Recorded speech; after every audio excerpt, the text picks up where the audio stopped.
Q क्या है आपका net charge, N number of electrons, E आपका इलेक्ट्रॉनिक चार्ज। इलेक्ट्रॉन की वैल्यू कितनी होती है 1.6 इंटू में 10⁻⁻19 कूलम।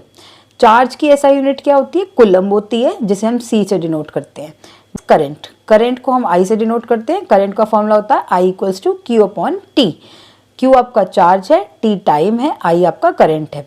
I की SI यूनिट क्या होती है एम्पियर और Q की SI यूनिट क्या होती है कूलम और इसकी क्या होती है सेकेंड। तो एक और नया फॉर्मूला बन गया है 1 ampere equals to 1 coulomb second. SI unit किसकी करंट की एम्पियर होती है, इसे हम कैपिटल A से डिनोट करते हैं। फॉर्मूला इज वोल्टेज या पोटेंशियल डिफरेंस, इसको हम V से डिनोट करते हैं। V equals to W/Q, work done होता है आपका W, Q होता है आपका चार्ज। तो इससे एक नया फॉर्मूला बना है।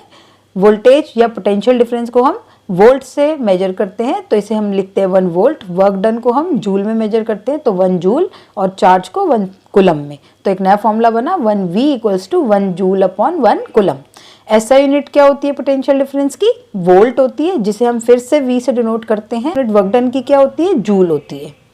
Next formula is Ohm's law. Ohm's law क्या कहता है V equals to IR at constant temperature. V क्या होता है आपका वोल्टेज, I आपका करंट, R आपकी रेजिस्टेंस होती है। SI यूनिट रेजिस्टेंस की क्या होती है ओम, और इससे क्या सिंबल क्या होता है ओमेगा। रेजिस्टेंस डिपेंडेंसी, रेजिस्टेंस मतलब क्या है R equals to row L/A। तो ये किस किस पे डिपेंड करता है लेंथ पे, एरिया पर, टेम्परेचर पे एंड नेचर ऑफ मटेरियल पे। कौन डिपेंड करता है रेजिस्टेंस डिपेंड करता है। अब लेंथ की क्या होती है मीटर, एरिया की SI यूनिट क्या होती है मीटर स्क्वायर, रो की SI यूनिट क्या होती है रेजिस्टिविटी की ओम मीटर, जिसे हम ओमेगा मीटर भी डिनोट करते हैं। नेक्स्ट फॉर्मूला है हमारा सीरीज कॉम्बिनेशन। सीरीज कॉम्बिनेशन में हम रेजिस्टेंस कैसे कैलकुलेट करते हैं simply R1 + R2 + R3 same होता है, वोल्टेज डिवाइड होता है। पैरेलल कॉम्बिनेशन में 1/Rp equals to 1/R1, 1/R2, 1/R3 divide हो रहा है, वोल्टेज सेम रहती है। Next is energy. एनर्जी या फिर आप इसे हीट भी बोल सकते हैं। एनर्जी की SI यूनिट क्या होती है जूल, हीट की भी SI यूनिट क्या है जूल है। एनर्जी का फॉर्मूला क्या होता है E equals to PT। P मतलब पावर, T मतलब time.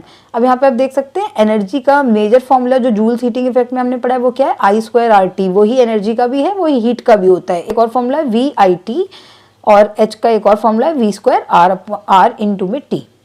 Next is power. Power को हम P से डिनोट करते हैं। पावर का फॉर्मूला होता है work done upon time, energy upon time भी आप इसे लिख सकते हैं। पावर का और फॉर्मूलेस क्या है P equals to V into में I, P इक्वल्स टू में I²R, P इक्वल्स टू में V²/R। पावर की SI यूनिट क्या होती है वॉट। कमर्शियल यूनिट क्या होती है एनर्जी की किलोवाट आवर, जिसकी वैल्यू क्या होती है 3.6 इंटू में 10⁻⁻6 जूल।